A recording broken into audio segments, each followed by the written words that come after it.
Social মিডিয়াতে কোরবানির পশুর ছবি আপলোড করা এটা তো আজকাল নিত্য নৈমিত্তিক ব্যাপার হয়ে দাঁড়িয়েছে। বিশেষ করে তরুণরা এটা করে বেশ মজা পান, আনন্দ পান। এই বিষয়টি নিয়ে আমাদের সমাজে সাধারণ মানুষের মধ্যে মিশ্র প্রতিক্রিয়া আছে। অনেকে মনে করেন যে ইবাদতের বিষয় এটাকে এভাবে প্রদর্শন করে বেড়ানো উচিত নয়।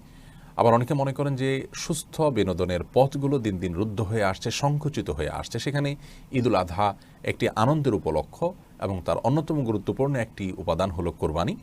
অতএব সেটাকে ঘিরে আনন্দ করা, উৎসব করা, বিশেষ করে তরুণরা সেটাকে নিয়ে সুস্থ বিনোদন করা, এটিকে নিষেধ করা উচিত না, বরং এতটুকু সুযোগ অন্তত দেওয়া উচিত। পুরো বিষয়গুলোকে সামনে রাখলে আমরা যেটি বলতে পারি তা হলো সৎ উদ্দেশ্যে, যেমন কেনাবেচার জন্য বা অন্য কোনো মহৎ লক্ষ্যে বিশেষ কোনো প্রয়োজনে যদি কেউ সোশ্যাল মিডিয়াতে পশুর ছবি আপলোড দেন, সেটি তো অবশ্যই জায়েজ আছে, বলাই বাহুল্য। কিন্তু যদি কোরবানির পশুর ছবি আমরা সোশ্যাল মিডিয়াতে আপলোড দেই অন্যকে জানান দেওয়ার জন্য যে আমি কোরবানি দিচ্ছি, অথবা আমার পশুর আকার অনেক বড় সেটি আমি প্রদর্শন করতে চাচ্ছি, কিংবা আমি এই ছবি আপলোড করার মাধ্যমে লাইক, কমেন্ট ইত্যাদি কামাবো, মানুষ বাহবা দিবে, সেটি আমি এনজয় করব, এই সমস্ত ইচ্ছা থেকে আমরা করি, তাহলে এটি বোধহয় আমাদের করা উচিত নয়। কারণ কোরবানি এটি আনন্দের উপলক্ষ। সন্দেহাতীতভাবে এর মাধ্যমে আমরা আনন্দ করব, উৎসব করব, খুশি হব, খুশি প্রকাশ করব। কিন্তু প্রদর্শন ইচ্ছা যেটি, লৌকিকতা যেটি, মানুষের কাছ থেকে বাহবার আশা করা যেটি, এটি কিন্তু আমাদের ইবাদতের যে সওয়াব সেটিকে নষ্ট করে দিতে পারে।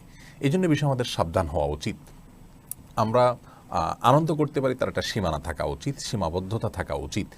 অনেকে দেখা যায় যে গরু কেনার সময় তিনি সেলফি তোলেন, কিনে আনার পরে সেলফি তোলেন, জবের সময় সেলফি তোলেন, খাওয়ার সময় সেলফি তোলেন, এভাবে একের পর এক ধাপে ধাপে সেলফি তুলতে থাকা, এটি একজন ইমানদারের গুরুত্বপূর্ণ একটি ইবাদতের সময় আল্লাহর প্রতি মনোনিবেশ থাকার যে একটা ব্যাপার আছে, আল্লাহর কাছে আপনার একটা সব আশা করার যে বিষয়টি রয়েছে, সেই বিষয়গুলো কিন্তু এখানে গৌণ হয়ে যায়, ম্লান হয়ে যায়।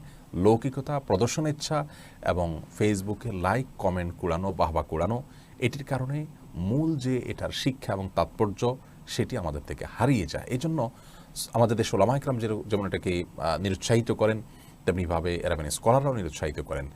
জামিয়াতুল আজহারের মুফতি ডক্টর সাঈদ আমের, শেখ মোহাম্মদ জাকি এবং সৌদি আরবের শেখ মোহাম্মদ সাল্লাহ হোসেন রহিমাহুল্লাহ সহ বিশ্ববিখ্যাত স্কলারগণ এই বিষয়টিকে নিরুৎসাহিত করেছেন। কেউ কেউ এটাকে নাজায়েজ এবং গুনাহের কাজ হিসাবে উল্লেখ করেছেন। অতএব এবাদতের যে মূল স্পিরিট আছে, এবাদতের যে মূল তাৎপর্য আছে, অন্তর্নিহিত যে রহস্য আছে, সে বিষয়গুলোকে আমাদের অনুধাবন করার চেষ্টা করা উচিত এবং এ ব্যাপারে আনন্দ করতে গিয়ে আমাদের সীমা লঙ্ঘন করা উচিত নয়। আল্লাহ তাআলা আমাদেরকে বোঝার তৌফিক দান।